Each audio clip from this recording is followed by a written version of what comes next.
Record তাপমাত্রায় কয়েকদিন ধরে শিরোনামে দক্ষিণ পশ্চিমে জেলা চুয়াডাঙ্গা। এতে অতিষ্ঠ শ্রমিক ও শিক্ষার্থী সহ নানা শ্রেণী পেশার মানুষ। শুধু গরম নয়, প্রতি বছর শীতেও স্থবির থাকে জনপদ। এর কারণ কি বলছেন বিশেষজ্ঞরা? চুয়াডাঙ্গা থেকে জহির রাহান সোহাগের তথ্য ছবিতে সৈয়দ মাহমুদের রিপোর্টে থাকছে এর বিস্তারিত।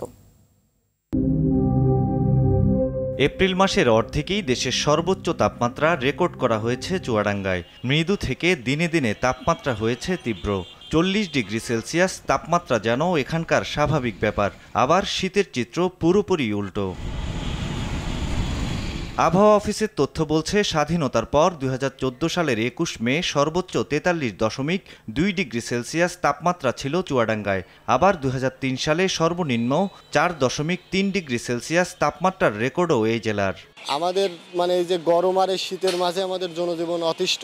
শীতের সময় আমরা ঘর থেকে একদম বের হওয়া যায় না, আর গরমের সময় তো রোদে বের হওয়া যাচ্ছে না।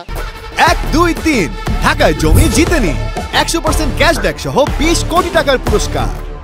বর্তমানে এই জেলায় এতটাই গরম অনুভূতি হচ্ছে যে রাস্তা দিয়ে আমাদের চলাফেরা করার মতো অবস্থা নেই। অতিরিক্ত তাপমাত্রা এবং গরমের কারণে চুয়াডাঙ্গা জেলাতে আমরা দেখতে পাচ্ছি অসুস্থতার হার কিন্তু বৃদ্ধি পাচ্ছে। অতিরিক্ত তাপমাত্রার কারণে শিশুরা কিন্তু অতিষ্ঠ হয়ে যাচ্ছে। এর ফলে হসপিটালগুলোতে কোনো বেড ফাঁকা পাওয়া যাচ্ছে না। অতিরিক্ত গরমের কারণে কিন্তু স্কুল প্রতিষ্ঠানগুলো বন্ধ করে দেওয়া হচ্ছে। এর ফলে শিক্ষার্থীদের পড়াশোনার অনেক ক্ষতি হচ্ছে। এত গরমে ভাড়া হতে মারতে পারছি না, গরমে বাইরে বেরোতে পারছি না, প্যাসেঞ্জার উঠতেছে না। আবহাওয়াবিদরা বলছেন, চুয়াডাঙ্গার ভৌগোলিক অবস্থান, জলবায়ু পরিবর্তন, অনাবৃষ্টি আর মানবসৃষ্ট কারণগুলোই গরম কিংবা তীব্র শীতের ভোগান্তি নিয়ে আসছে। চুয়াডাঙ্গা জেলা কর্কট ক্রান্তি রেখার কাছাকাছি হয় গরমকালে চুয়াডাঙ্গা জেলার উপর তাপ খারাপভাবে দেয় এবং যার কারণে চুয়াডাঙ্গা জেলায় বেশি তাপ অনুভূত হয়। আবার দেখা যায় যে শীতের সময় সাইবেরিয়া থেকে যে ঠান্ডা বাতাস সেটা চুয়াডাঙ্গা অঞ্চল দিয়ে ঢোকে, যার কারণে চুয়াডাঙ্গা জেলায় খুব বেশি শীত অনুভূত হয়।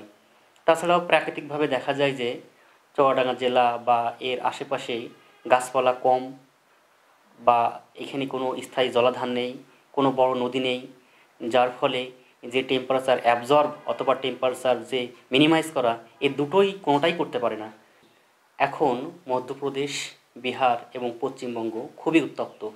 এই উত্তপ্ত গরম হাওয়া প্রথমে উত্তরপ্রদেশ থেকে বিহার এবং বিহার হয়ে পশ্চিমবঙ্গে প্রবেশ করে।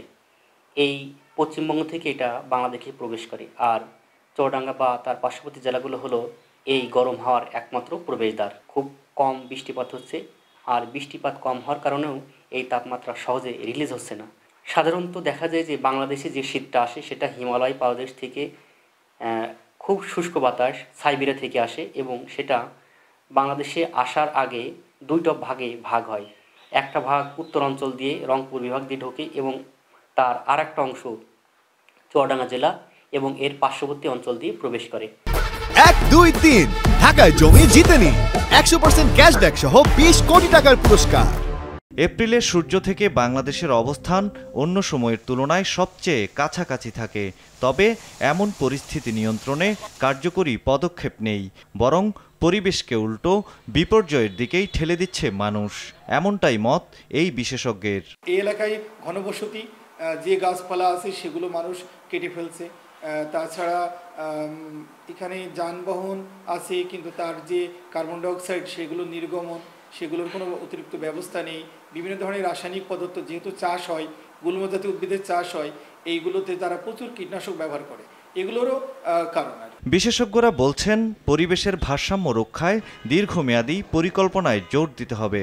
চুয়াডাঙ্গাতে একটি বিষয় আছে, প্রচুর ইট ভাটা অনুমোদিত এবং অনুমোদনবিহীন আছে। এই ভাটা থাকার কারণে, ইট ভাটার কারণে গাছগাছালি কর্তন হচ্ছে। সে তুলনায় চুয়াডাঙ্গার সাধারণ মানুষ বৃক্ষরোপণ করে না।